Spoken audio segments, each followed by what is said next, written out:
The Lunchtime Discovery Series will begin here in the Daily Planet Theater in just a minute or two more. Grab a spot inside the globe for today's presentation. Our program will begin in just a moment.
Okay, I'm ready.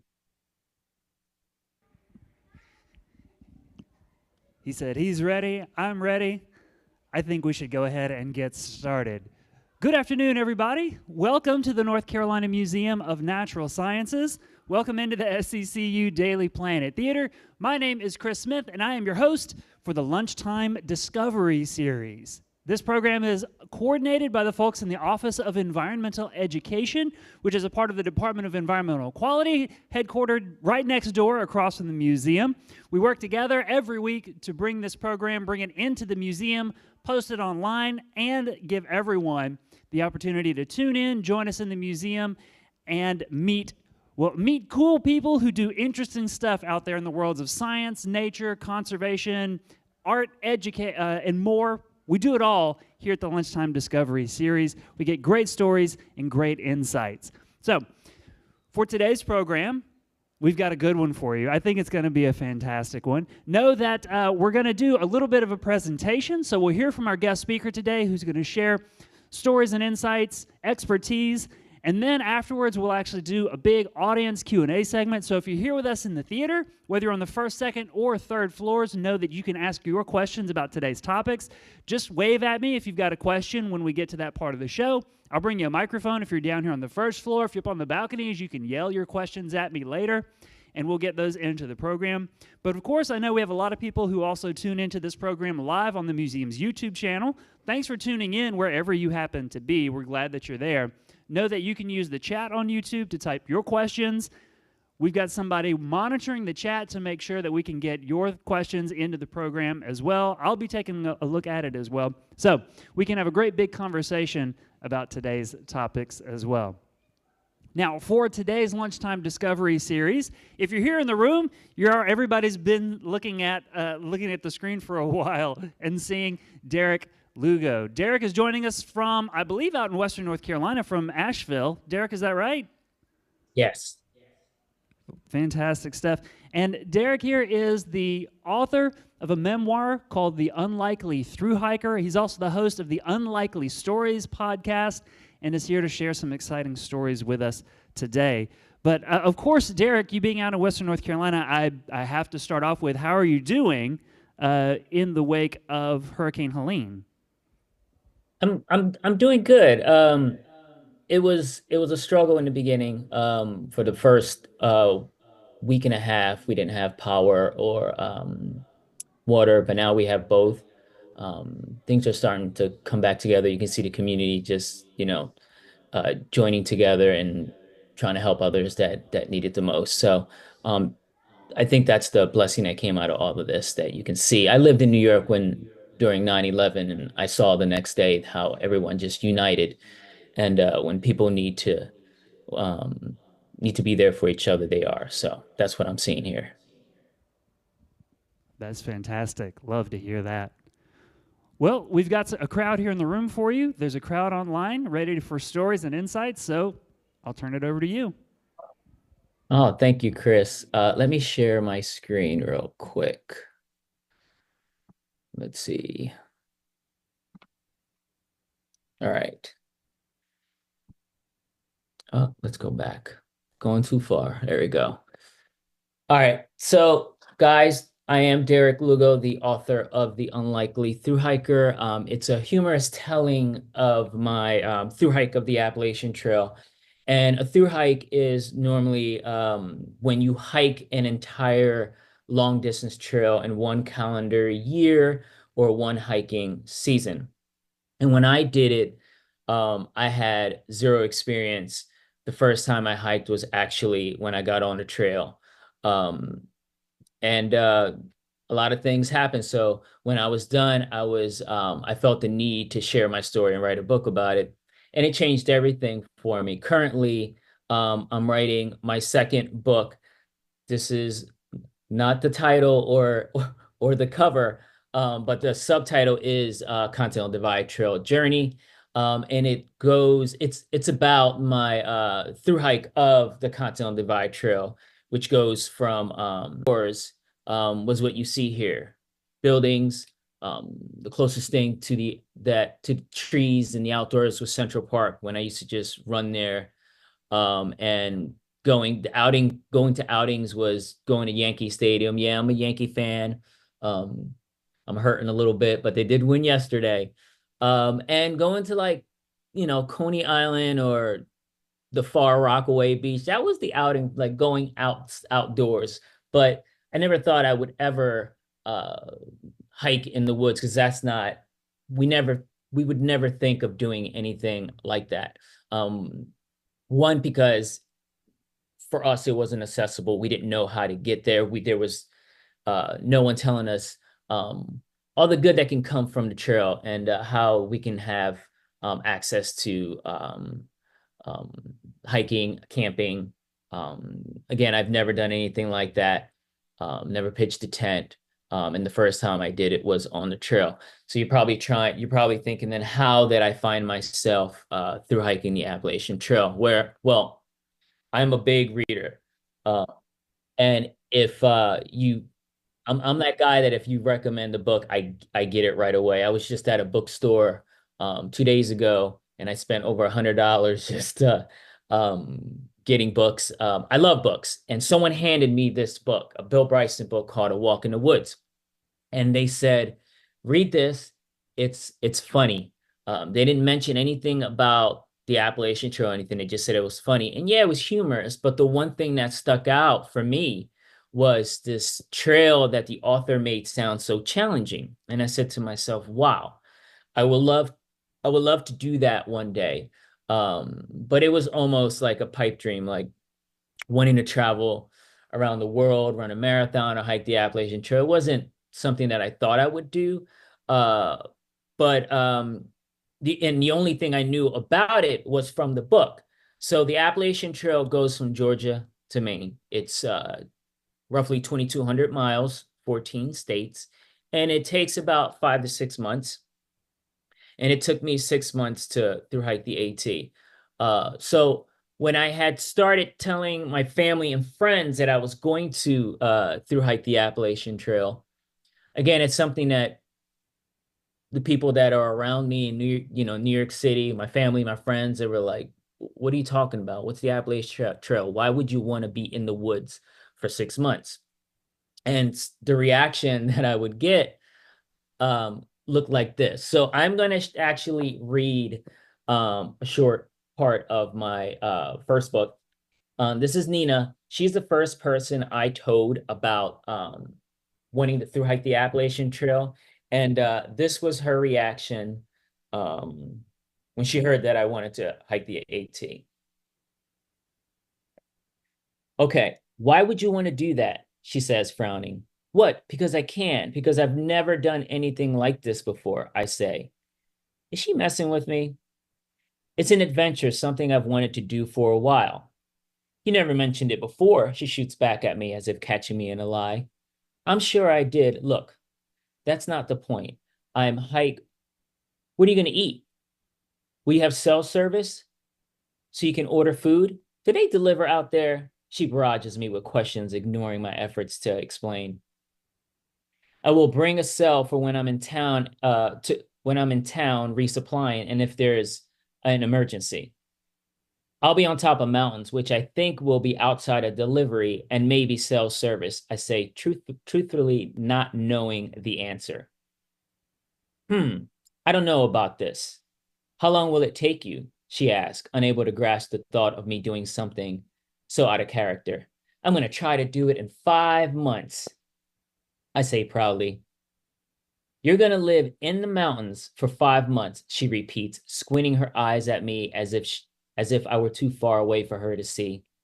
Before I can answer, she continues, listen, pretty boy, I know you. You're the most well-groomed metrosexual Black man in New York City. You in the woods without your mirror and your beauty products or your designer clothes? Please, how will you shower? Wait, I don't have beauty products. Okay, maybe lotions? What about the manicures? Okay, I get manicures once in a while. What about, okay, I get it, I say, wanting to finally get my point across before she convinces me I'm too meticulous about my appearance to live out in the woods. So that was a lot of my friends' reaction of me telling them that I'm going to thru-hike the Appalachian Trail. When my brother heard that I was going to do it, he said, dude, it's dangerous out there. You need to take a machete with you. They come in small sizes and you can strap it to your chest and you go.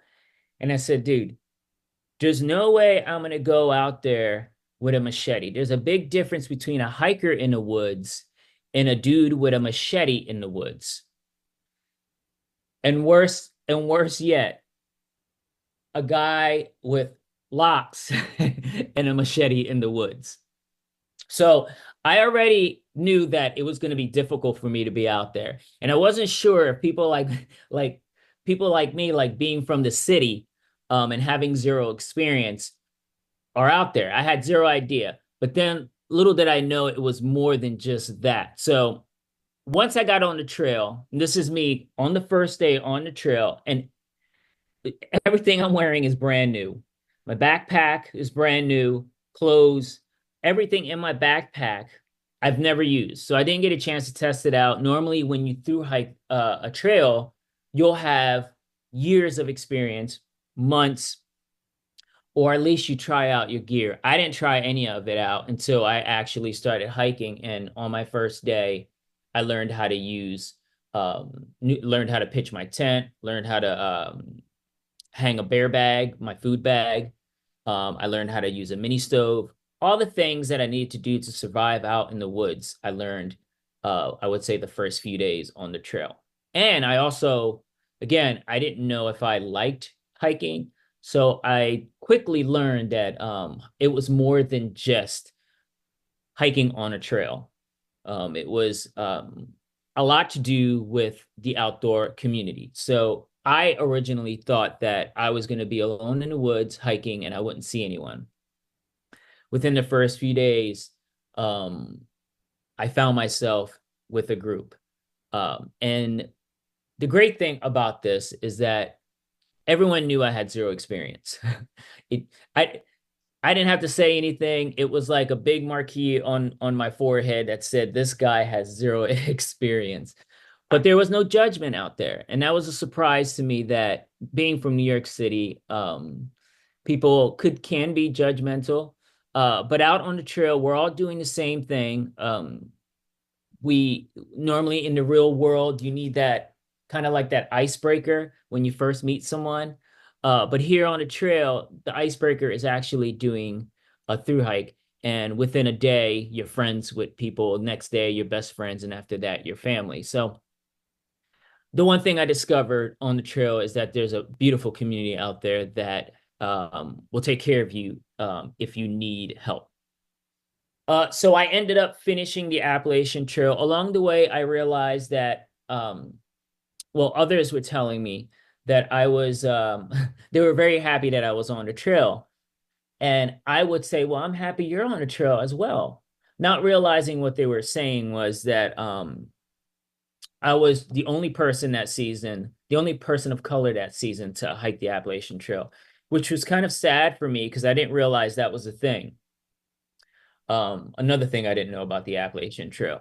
So when I finished it, um, and this is the last climb of the Appalachian Trail. This is Katahdin, and you sit on the sign. People take poses and all that, pictures on the sign. And one of the things that crossed my mind that I was thinking when this happened, and another hiker happened to capture this photo when I was thinking this, was that I was so grateful to be out there, and I feel like now I have I have a direction in my life. Because before, not that I didn't, I was just living life. Is to be short, to not go into details. I was living life, living a New York life. And when I finished the Appalachian Trail, I felt like there was a mission out there for me, and I couldn't stop talking about the Appalachian Trail. So I remember when I raised up my hands like that, I felt like the world opened up to me and things started to change for me.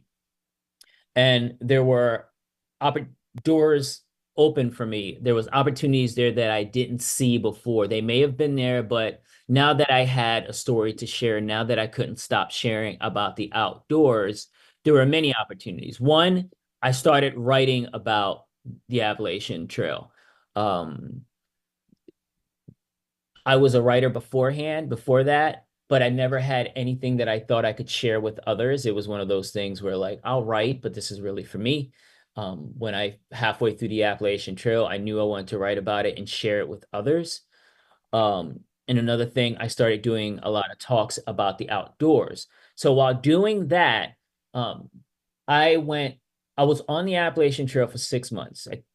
I through hiked it in 6 months, but I've been reliving it for years while I was writing it, while I'm doing my talk. So it stuck with me. It was one of those things that a lot of through hikers will go back to whatever they were doing before they through hike. This transformed everything for me.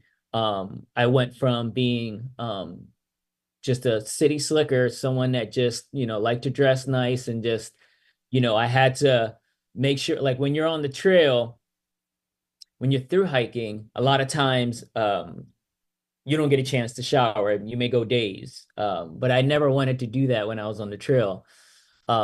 But little by little, I was able to let go of what I thought was important, and what I felt like I needed to share with others and what I was getting from the outdoors. Um, and another thing that opened up for me was because I had I started to have a voice um, in the outdoors. And there weren't a lot of people like me doing these things, um, that I felt the need to connect with others. And I started connecting with a lot of outdoor businesses, where I get sponsored now to actually share about the outdoors. So that was another opportunity that showed itself, where I can actually now do what I love to do, and share it with others, and be able to continue doing it because I have the support now.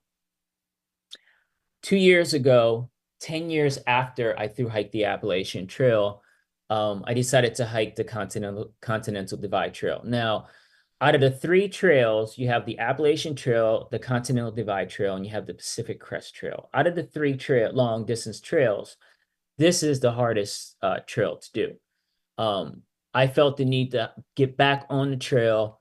There were I didn't think I would ever do another through hike, but there were, and I would joke around saying that the only way I would do another through hike if there was a story there for me to actually do a through hike, and if I had the support. And the universe heard me, and I had the opportunity and the support to through hike the Continental Divide Trail. Now, the Continental Divide Trail starts at the border of New Mexico and Mexico, all the way through Mexico, Colorado, Wyoming. It'll hit Idaho, Montana, and it goes through Canada. I ended up doing it in, it's 3,100 miles, 1,000 miles more than the Appalachian Trail. But I ended up doing it a month less than the Appalachian Trail. I did it in 5 months because the terrain is totally different than the AT. There's a lot of ups and downs on the AT. When you hit Colorado, you hit a lot of ups and downs. But when you're on the CDT, short for Continental Divide Trail, you have to hit those miles because during the day you don't want to be on the summit of a mountain because of the weather, especially in Colorado. You want to be down because there's a daily storms that hit. So there's a danger to be up there. So if you're smart, and through hikers normally think ahead, you're up and down the mountain fast. I got caught one time, and I write about that in my next book. But also, you don't want to be out there in Montana at the end of September because you get a lot of snow there. So there's a need to try to pace yourself so you can finish the trail at a certain time. So I started before I started the Continental Divide Trail, I spoke to my friend Nina again, and I said, "Hey, I'm going to through hike the Continental Divide Trail." And in my head, I'm thinking everyone that I shared this with they were gonna go, "Hey, like again." But what I was getting from everyone was like, "Hey, you did it before, you got this." Like you could totally do this. And that's not what I wanted to hear. I wanted to have that challenge where people were doubting me and I can go, "Okay, I'm gonna do this," in spite of what other people are saying. But what the reaction I was getting was the opposite. So I'm gonna actually read a piece of my manuscript that I'm actually working with right now. So you guys are one of the first to hear this. So Nina's back on the scene. I have another chapter with her, and I share with her my reaction that I'm going to through hike the Appalachian Trail. And I've been hearing from everyone that, "Hey, you got this." But what I was hoping to hear from her was, "Hey, you're not going to survive again." That's what I wanted to hear from her. But this is what happened. So this is her. Yeah, so I heard you were going to live under a rock again, is Nina's response to my new journey announcement. Oh, okay. Okay, this is going in the right direction. She's going to tell me I'm nuttier than a squirrel's lunchbox and that I'll never make it. Crazy, right? I egg her on, hoping she sees an opening to run a sharp, witty whip at me. Ouch, that hurt, I'm ready to say after she puts me down for being too metropolitan. You got this, D, she says. No, not you too. Isn't it much easier now with apps and GPS thingies? She inquires. Yeah, there's this gut hook app. Well, it's now called Far Out, but I don't know. It's been 10 years since my last long distance hike. Things have changed in the through hiking world. This is a different trail. I don't know much about it except that it runs from New Mexico to Canada. I mean, it starts in the desert, for crying out loud. I've never hiked in the desert, I replied, giving her one excuse after another. There's storms and fires and grizzlies and what does the CDT stand for? She interrupts me. It's short for the Continental Divide Trail, I explain. Oh, okay, because I thought it was short for crying Derick tears. Go wipe your snotty nose, she quips. So it went from not being able to do it to now people are like, "Okay, you can do it. Stop complaining. Go for it." So I was still a little weary about through hiking doing another through hike, but I went ahead and started doing it. And I said, "You know what? If people have faith in me, then why not? I'm gonna attempt to do it." Now this photo here. This photo is at the southern terminus of the Continental Divide Trail. So it's at the border of Mexico and New Mexico. And here I'm feeling good. I said, "You know what? I think I got this. Let's go for it." It was high 80s, hot in the desert, but it was a little windy. I said, "You know what? I got this." And the first 100 miles, there's no water sources. So you'll have water caches, but you have to make sure that you carry enough water. And I thought I was drinking enough water and I wouldn't get dehydrated. And one of the things that happened to me a couple times on a trail is that I got dehydrated and I got heat sickness.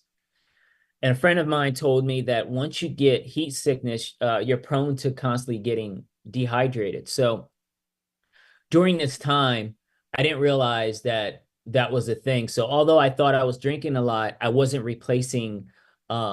doing other things to help me not get dehydrated. These are more lessons that I'm learning. Although I had through hike the Appalachian Trail, more lessons on a different trail that I needed to learn. So this is at our first campsite. I got sick. Any water I was drinking would come right out.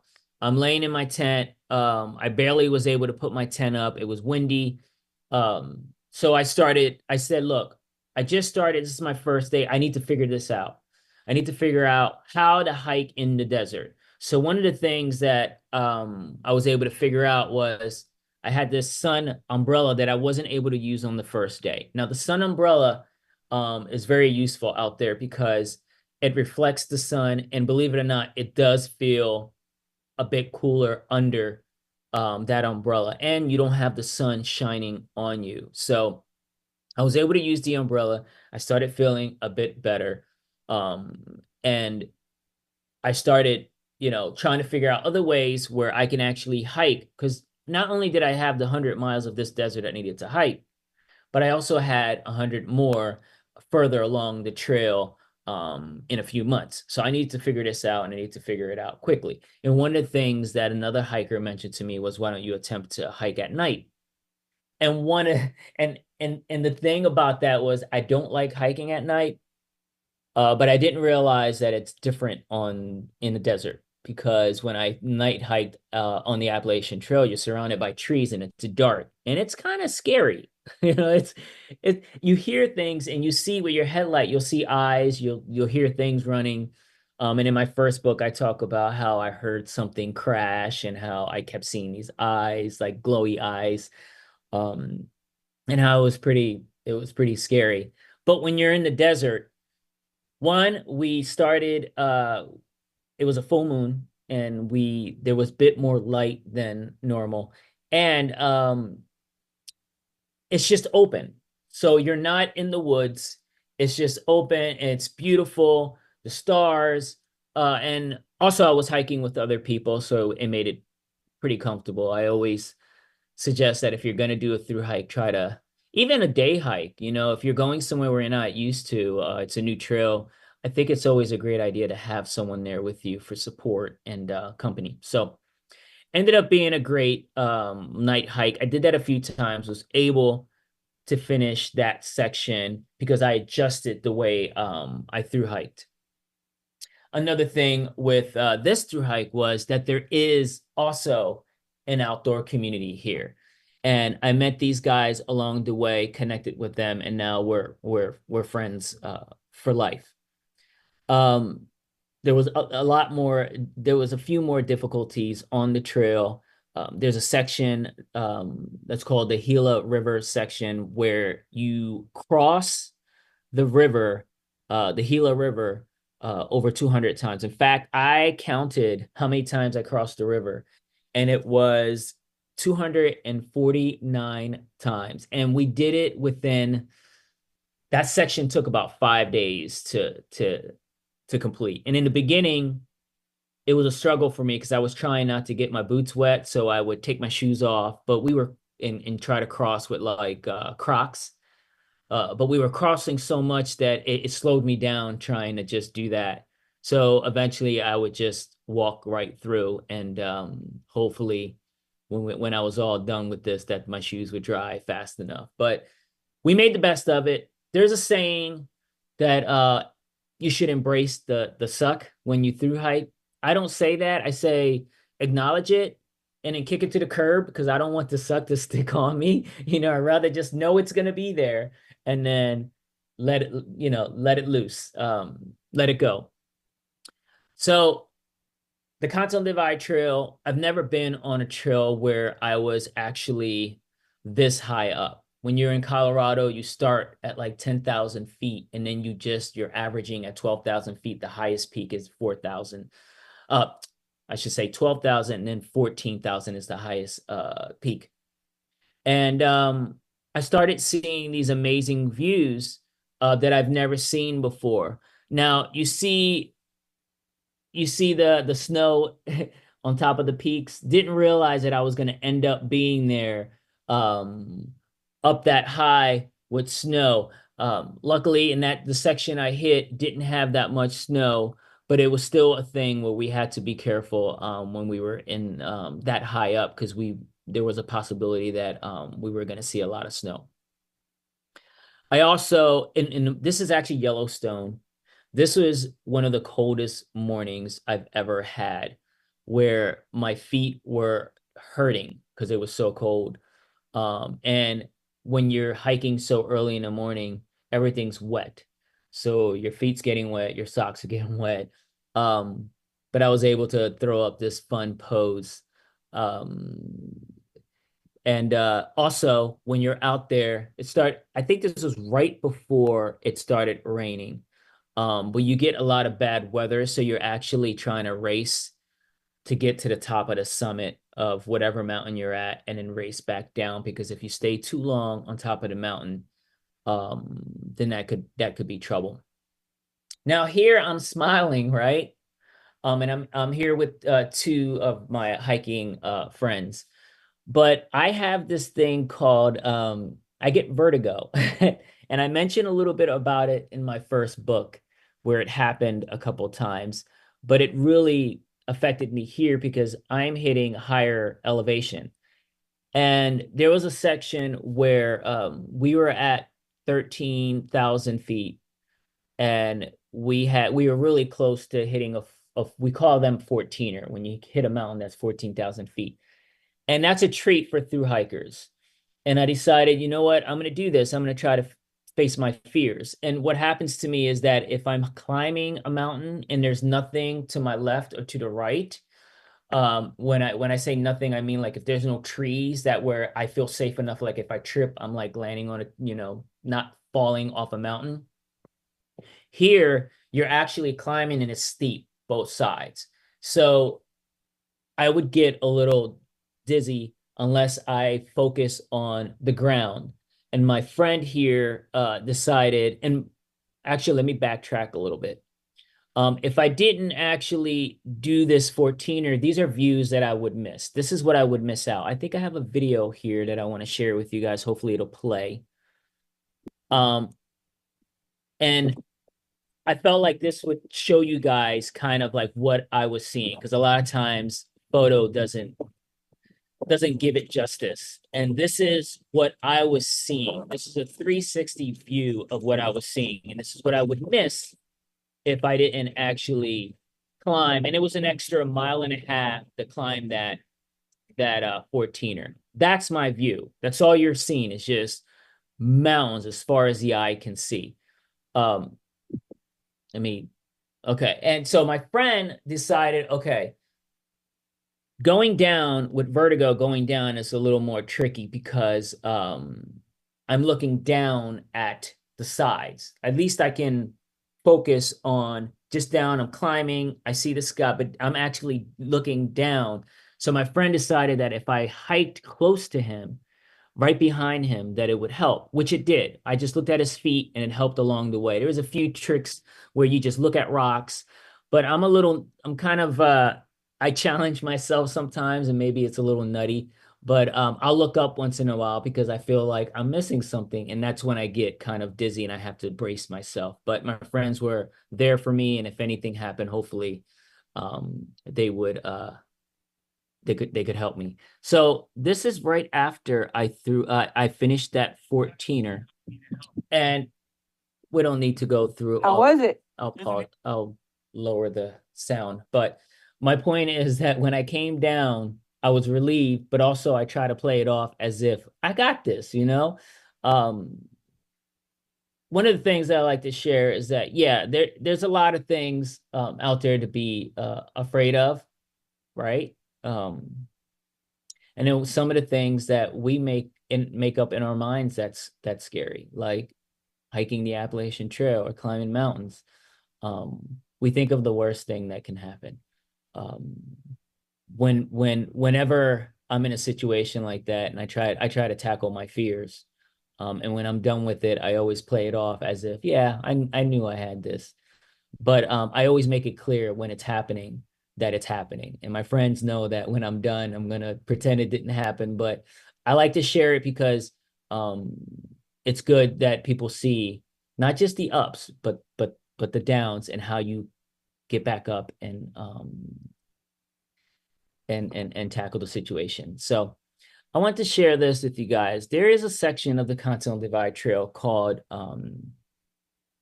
the Chinese Wall. We have a Chinese Wall here in the States, in Montana. And I think I have an actual video of this as well. I want to show you how long it goes. Let's see if I can get this. There it goes. So this wall is, let's see, 12 miles long. It's in the Bob Marshall Wilderness in the Montana area. And it was one of the most amazing things that I've ever seen. And then again, if I didn't through hike the the any of the trails, I wouldn't have seen any of this. If New York City was the only thing in my life and I refused to go hike in the woods because of, whatever it is, I heard, bad things happen in the woods, like my brother said, or in the movies where we see things like someone with a chainsaw chasing you, these are things that what I'm gonna backtrack a little bit. One of the things that I got a message from a reader, and she said, yeah, your story is about hiking in the outdoors. One of the things I got out of it was that you stepped out of your comfort zone. Um, Normally we just like put ourselves in a box and that's it. So I was able to, she said, I was able to step out of my comfort zone and do something out of the ordinary and live a dream that I didn't even know I had. For me, it was a challenge to get out there. And then from that, it just changed everything for me. So I did finish the Continental Divide Trail. That is the border there. And after I finished the Continental Divide Trail, I decided, you know what, it's time to do. It was like 2 years later. I just finished it last month. I decided to do the long trail. So this is all stems from me deciding that I wanted to hike the Appalachian Trail, thinking nothing was going to come out of it. I'm just going to do that trail and then go back to my my New York life. But now I'm hitting one adventure after another. And I ended up doing this trail called the Long Trail, which is in Vermont. It starts at the border of Massachusetts and Vermont, and it goes all the way up to the border of Vermont and Canada. It's 272 miles. Now, it's shorter than the other trails, but it's known to be the hardest out of any American trail out there because it's so steep. And because, well, let's go through what it's about. So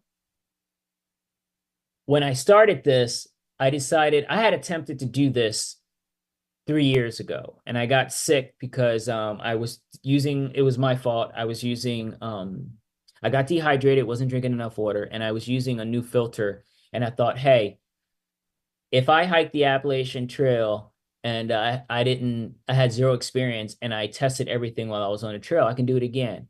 But I don't know if that was a combination of luck, like beginner's luck, but this time around, I used the new water filter and didn't realize that I was missing a piece and was drinking probably the worst water you can drink, which is beaver dam water. So I got sick, got off the trail. So this time around, last month was a redemption through hike for me. And I brought my friend Christine, who's actually a hiker as well. She's done many different trails. And I decided that to bring her because not be well, a few reasons. I mentioned it earlier. It's good to bring someone with you for companionship, for to assist you, to support you. I brought her because I knew I was faster than her. And I knew if we got chased by a bear, then I don't need to outrun the bear. I can just outrun her. I'm joking. That's not true. But it was good to have someone there because of what happened before. Now, the long trail is uh, difficult because of the mud as well. That section of Vermont is considered, they call it Vermud because it's nothing but mud. And also it's very rocky, very steep. But there were sections where I can stop, sit by the water, sit on a rock, and just enjoy the through hike. Now I had decided that yes, this is going to be a difficult through hike. Um, it meant a lot more to me, this through hike, than it did the other two, because I knew I had attempted to do it, and I had for me, I had to prove that I was able to do it right. If I prepared myself and I didn't make it all the way, and that was fine, I was prepared. But this time, but if I get on the trail, I'm not prepared, then it's my fault, you know. So I made sure I was prepared. I was able to finish the entire trail. And there's a reason why this trail is called the Green Mountain Trail, the Green Mountain area, is because there's a lot of greenery. I was surrounded by green. Colors started popping up a bit. It was September. It was close to, you know, the fall changing of colors. One of the things that I loved in Vermont was that the leaves, there was a lot more colors on the ground than it was up on trees. And this section was great. There's a few sections like this where it looked, in the photo again, it's not showing exactly what I was seeing, but it looked like red rose petals on the ground. And I felt like Mother Nature was throwing rose petals in front of me, and I was just walking on rose petals, you know? And it was a beautiful trail. I loved it. Um, I've had some of the best sceneries on the trail. This was early in the morning. I think I may have no, I don't have a video here, but this was at a shelter, and this was our morning view. Um, and again, this is one of those things where if I didn't do the AT, I wouldn't be seeing these amazing views, have so much amazing experience, and have stories to share with you guys. So I did finish that one, finish the long trail, but I wanted to show you guys something. Here is a line, and that is actually the border of America, the States, and Canada. And I thought, how crazy is that? That someone's in charge of mowing that lawn and making sure there's always a border. So I thought it was really cool that you can see that from a distance. My next adventure will be the PCT. And when you do the three major trails, it's called you're called a triple crowner. I don't do it for that. I do it because I love sharing stories, and I know eventually I'll write about that as well. The Pacific Crest Trail is, if I'm not mistaken, 2,300 miles. I think it's in the middle of the AT as far as miles in the CDT. It goes through California, Oregon, and Washington.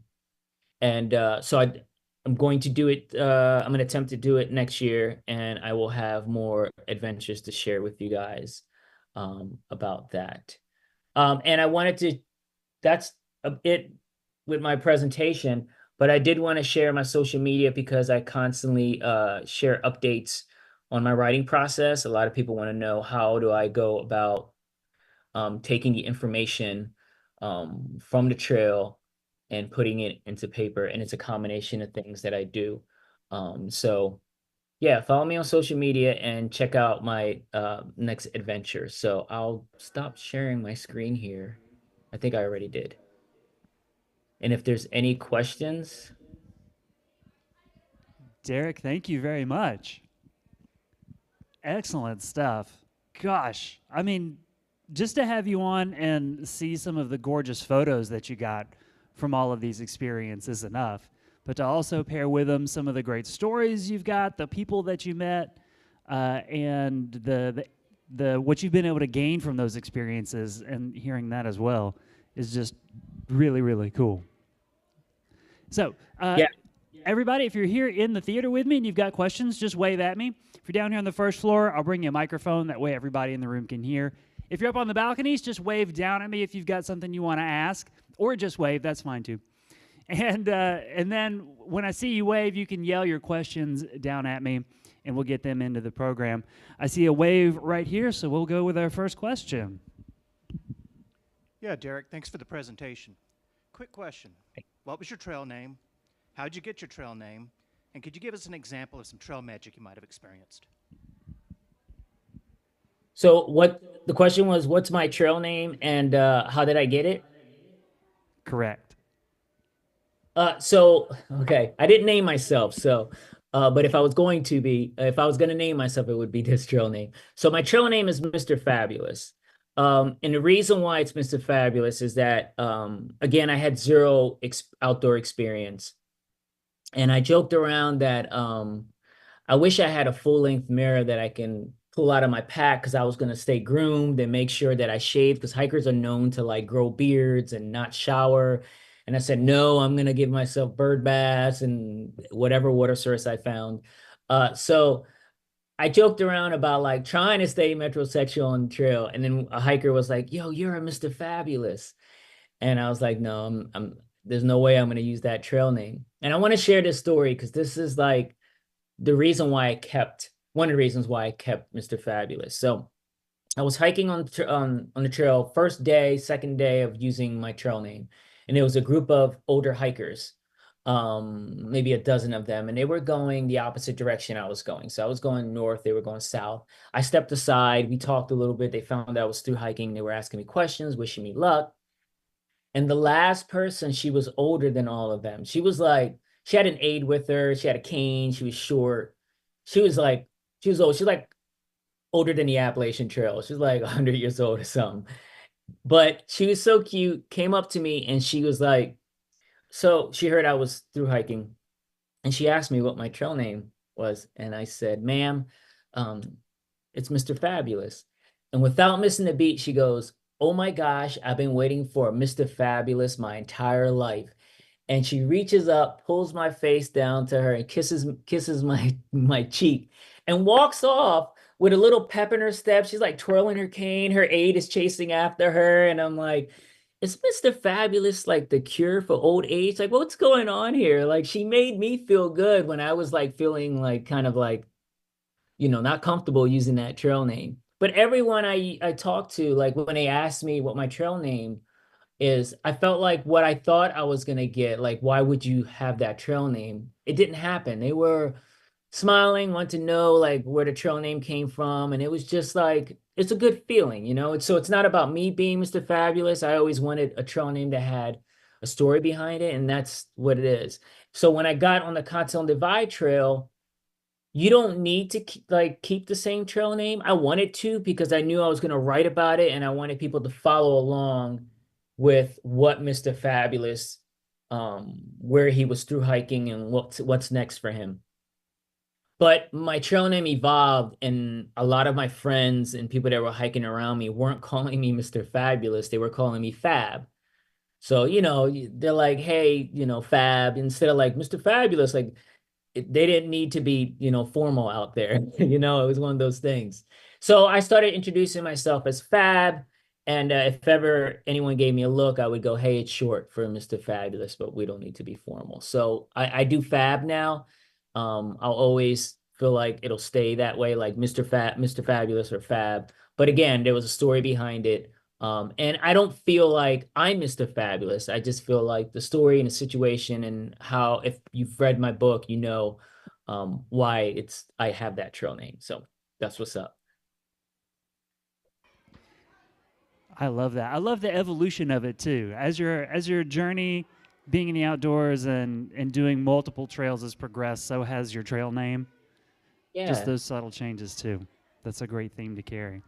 Oh, and the question came in for you too. Can you share any instances of trail magic that you experienced? Trail magic.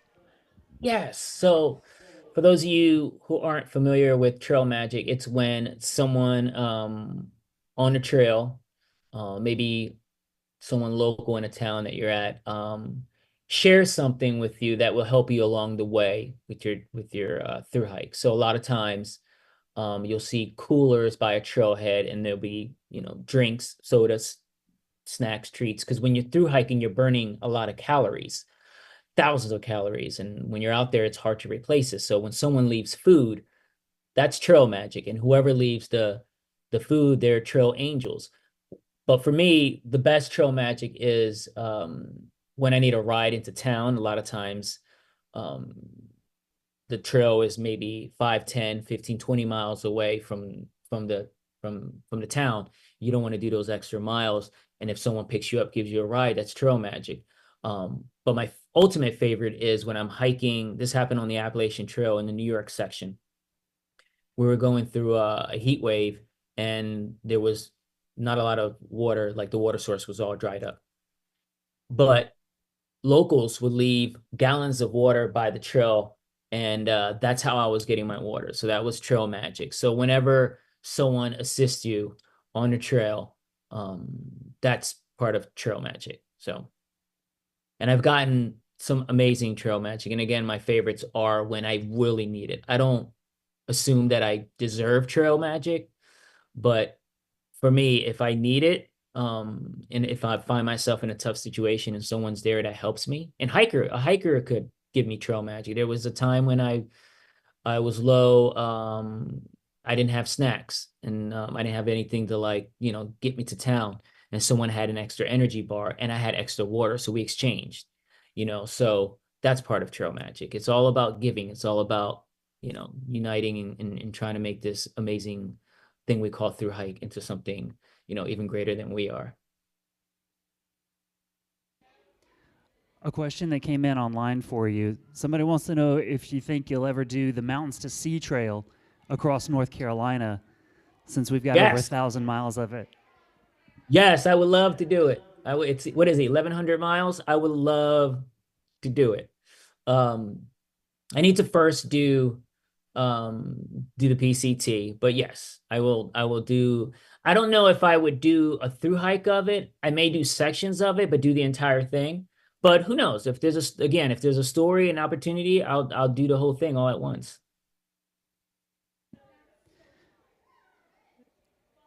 Another viewer writes that you've been in Asheville since Helene. Can you talk about the resiliency of the people in Western North Carolina and how it's impacted you? Which I feel like dovetails with what you're talking about, whether it's trail magic or trail angels or people you're with, this sense of community and how important it is. Yeah, so when I moved here, I got here exactly when Helene did all the like the flooding happened here. And I moved back because I knew there was a community here, even before the flooding. And I knew that this is the place I wanted to be, to share more of the outdoors. There's a lot of trails here in Asheville. But ultimately, it was about building an outdoor community and a writing community. I wanted to be around that. And then when I got here during, the disaster and seeing what happened in sections where I thought I would actually be hanging with, other writers and, maybe hitting a cafe or something like that, a lot of it's gone. And it broke my heart. And then my friend told me that it's not about the place, it's about the community. And little by little, I started seeing that, because when I left Asheville, because we had no power, no water, I couldn't stay here. So I left for like a week and then came back.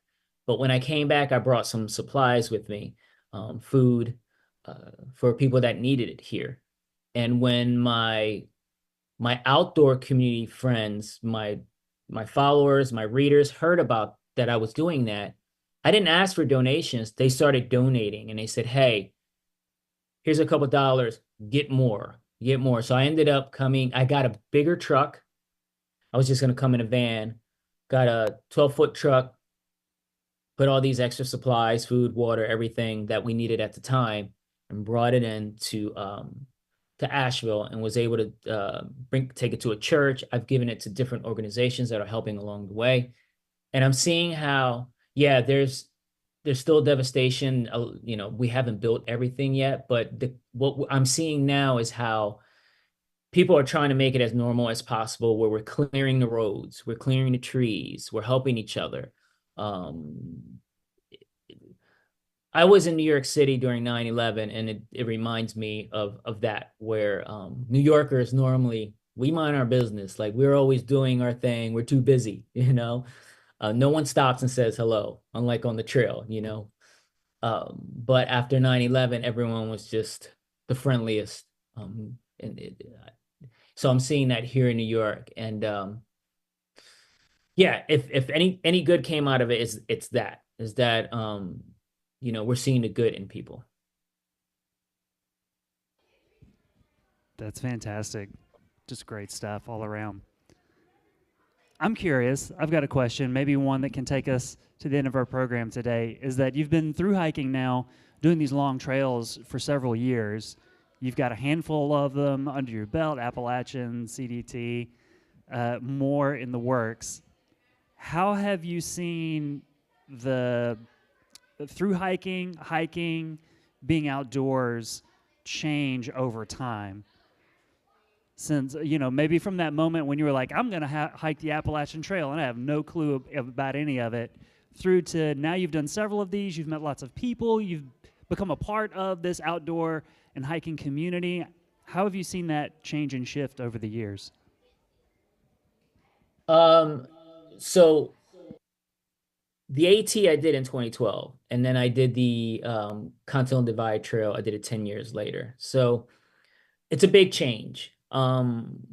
Just the little things as far as how you through hike has changed. How shoes, people don't wear boots anywhere. They wear like running shoes, which is something I had to adjust. And I was like, why didn't I ever wear running shoes before? There's no paper guide. There is, you could use that, but now you have an app, you have the phone.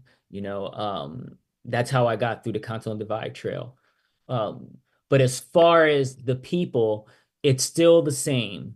I thought it would be different on the Continental Divide Trail because it's more, again, I'm in the desert, you're further away from towns.